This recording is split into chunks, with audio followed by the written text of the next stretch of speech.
Mga kapuso, naku ayan, pasado alas 5 na po ng hapon, pass your papers na. Alamin natin kung may nagsara ng mga presinto. Unahin po natin ang Ilocos Norte, may live report. Si Steve Dailisan. Steve!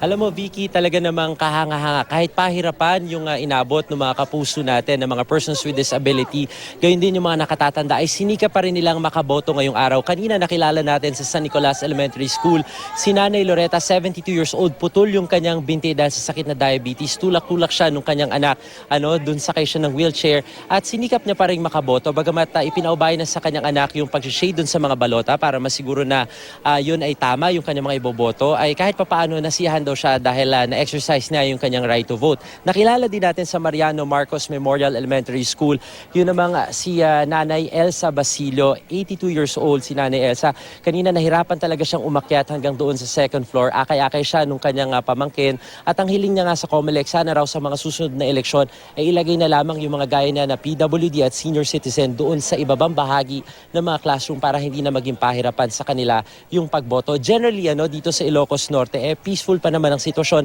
pero karaniwang na-encounter na problema dito ay yung mga pumapalya ng mga vote counting machine, partikular dito sa ating kinaroroonan sa bayan ng Sarat, dito sa Binaratan Elementary School. Papakita ko sa iyo, Vicky, alas 5 na, di ba? Dapat sarado na yung mga presinto, pero sa mga sandaling ito, napakahaba pa rin ng pila ng mga kapuso natin dito na nag-aasam na sila ay makaboto. Paano ba naman kasi yung isang presinto dito ay nasira yung kanilang vote counting machine at kinailangan palitan. Kaya yung mga nakapila simula pa alas 6 ng umaga kanina, nagsimula lamang makaboto mga bandang alas 3, yung iba sa kanila alas 3:30, yung iba nga kanina, Vicky, nagsiuwian na, lalo pat talaga namang kinailangan man ng halian. Mainit ang panahon dito sa Ilocos Norte, at talaga namang sinisika pa rin itong mga kababayan natin dito na bumoto. Kayo po, sir, nagtyaga pa rin pumila sa kabila ho nung inabot nyo ngayong araw. Yes, sir.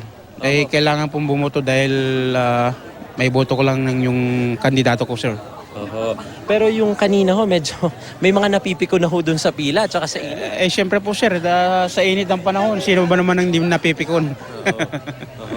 Kaso lang, talagang walang choice kundi mag-antay. Oo. Kaya magtyaga-tyaga na lang. Dun sa salamat po, sir. Yung presinto na tinutukoy ko, Vicky, nasa mahigit 800 yung mga botante dyan.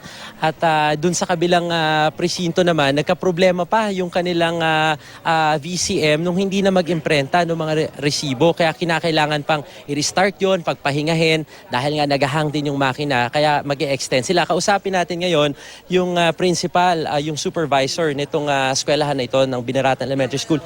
Magandang hapon po, Ma'am Nancy. Magandang hapon po. Makakaboto ho ba yung mga nakapila ngayon dito? Opo, we will try until maybe 9 o'clock, or we can extend until 9 to 9:30 until matatapos lahat yung mga botante na po natin. Kasi naghintay po sila as early as 6. So paano ho yun? Di-delayed ang transmission nyo na rin? According to the COMELEC officers, sir, okay lang. Okay lang. As long as matatapos natin lahat yung mga pagboboto ng mga botante natin ngayon sa school. Right. Maraming salamat po, Ma'am Nancy. So sa ngayon, Vicky, ito yung sitwasyon. Nagtsatsaga pa rin sila. Naghihintay sana, hindi na pumalya. Lalo't isa na lamang o nagamit na yung natitirang isang VCM na pamalit dito naman sa presinto na kanina pa nasisiraan ng VCM. Yan muna ang pinakahuling sitwasyon mula pa rin dito sa Sarat, Ilocos Norte. Ako si Steve Dailisan, nakatutok sa eleksyon 2016. Wow, galing naman ni Ma'am. Mag-i-effort talaga mag-stay hanggang 9. Maraming salamat sa iyo, Steve Dailisan.